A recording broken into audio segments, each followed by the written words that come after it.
Okay, hi, this is Miss Buck, and I'm going to, since you've got a test coming up on the engineering design process, I wanted to go ahead and make a second screencast for you this year. You have had this in 6th grade and 7th grade. So we want to make sure, after we review this, you should be comfortable with what we mean by technology, how do engineers do what they do, that engineering design process. And we also have to talk a little bit about how this is different from the scientific method, and we'll go into a little bit more detail with a couple of other standards that will be on the test. So here are our basic definitions. Now, we talked about the fact in class that technology can include products, but it can also include whatever new process the engineers had to design to manufacture those products.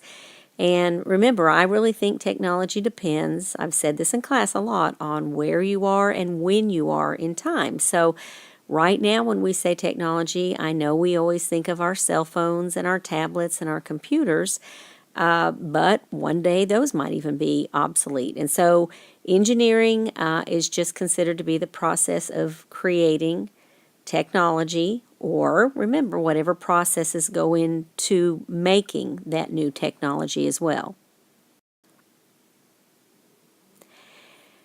When we go through this, it's real important to understand, I guess, the way that this may be asked on the TCAP test and the way that it will be asked on your unit test. We always tell kids the first step of the process is just to identify the need, and that's fine. We're still going to consider that to be the first step of the process, and but just be real careful with that. For us, that means you think about what the problem is, who your customer is, and in class I use the example, if you're making a cell phone for an 80-year-old elderly person, it's going to be very different than making a cell phone for a 15-year-old teenager. And so you have to think about that. Specifications, that's exactly what your product needs to be able to do. When we built the tall towers in class, I told you it had to be the tallest tower. It had to be capable of supporting the golf ball for at least 2 minutes, and you had to support the golf ball in the upper 20% of the tower. So those were my specifications. Your constraints are sort of your limits. So when we built the tall tower, I said you only had 50 straws, 50 pipe cleaners, you only had so much material, I only gave you so much time, so that was a constraint that you had. Money might be a constraint. Environmental concerns could even be a constraint for an engineer. So those are sort of your limitations.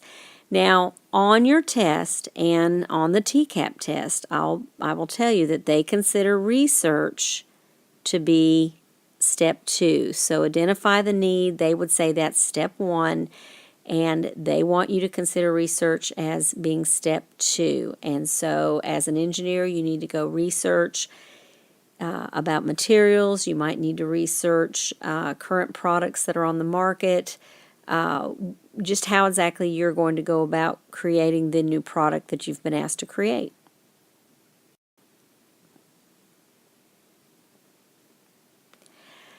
The next step is to imagine and brainstorm some possible solutions. And this is always the step where you want to be very respectful of your engineering design team. The engineers from Eastman always come in and talk to us every year. They'll be here usually in February is when they'll come. And they always tell the kids every year that you really work as part of a design team. And part of that reason is the strength that you get from having different people share different ideas. So this is where I think you put everything on the table. You try to be creative. And I think that I shared with you in class, I love that the engineers at Walt Disney World are called Imagineers. I think that's just the best possible name that you can have for engineers.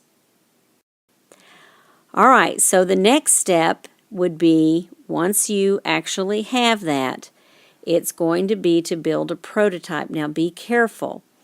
We have noticed on some of the sample TCAP questions that they're really picky, and they actually expect you to understand that before you build the prototype, technically you actually have to pick your 1 or 2 best ideas from your brainstorming session before actually starting that prototype. So apparently they are sort of breaking this apart a little bit more, and I just want to remind you that you just can't start building prototypes of every idea that is brainstormed at the brainstorming session. You've got to stop and analyze with your team and pick the best one or two ideas to go ahead and make your plan and then build your prototype of whatever device or technology or process that you are interested in.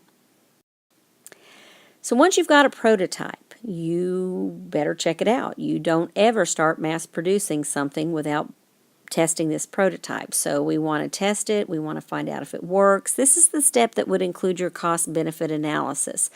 This is where you're looking at things like, is the environmental cost worth the benefit that's going to happen, the financial cost.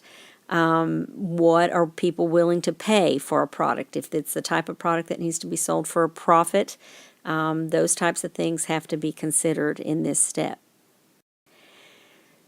So during that testing, that's obviously when you will be modifying and retesting. Now, when I watched you guys build your tall towers, you were doing this pretty much the whole time. A lot of you picked a plan and you started with a plan and then you immediately saw it wasn't going to work, and that's fine. And you were constantly modifying and retesting and modifying and retesting. Will this work? Will this work? Will it stand up? When you got something to finally stand up, you were looking at, would the golf ball go in and would it stay up? I saw a couple of you just finally give up and decide that you were going to try something different. That's okay too. So again, and after you retest things, then and only then, after you're satisfied, and this can take a long period of time, for certain products, would you be ready to start what we would call the mass production of the product for the consumer.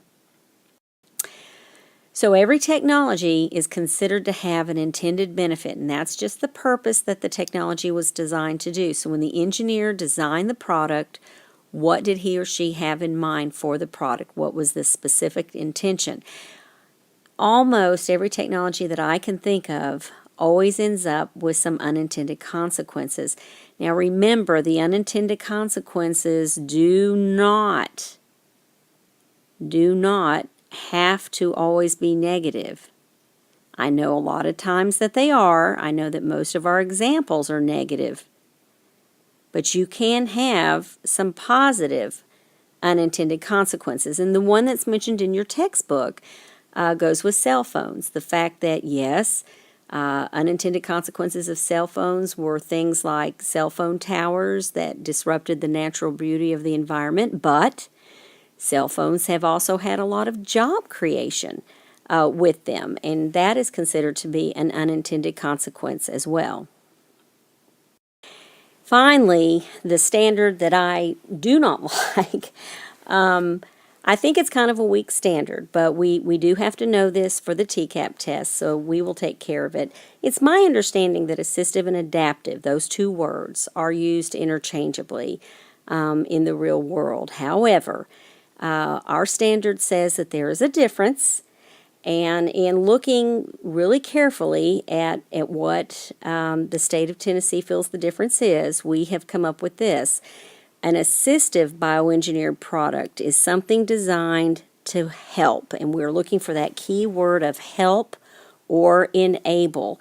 It does not have to be for someone with a disability, but it often is. So assistive devices usually refer to a device that helps a person with a disability. It can be something like crutches. We can have wheelchairs, glasses. I wear glasses.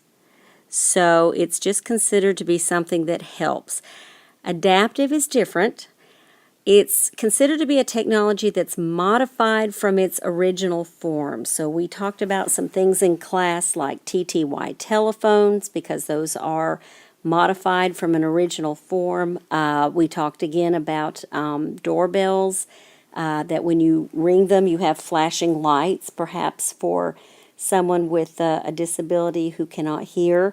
And because that's modified from its original form, it's considered to be adaptive. Now, another definition of an adaptive technology or device is something that causes a permanent change to a living organism. So, for example, if I have a heart valve replacement or if I have LASIK eye surgery, which permanently changes the lens of my eye, that is considered to be adaptive. So, assistive, look for that keyword of help.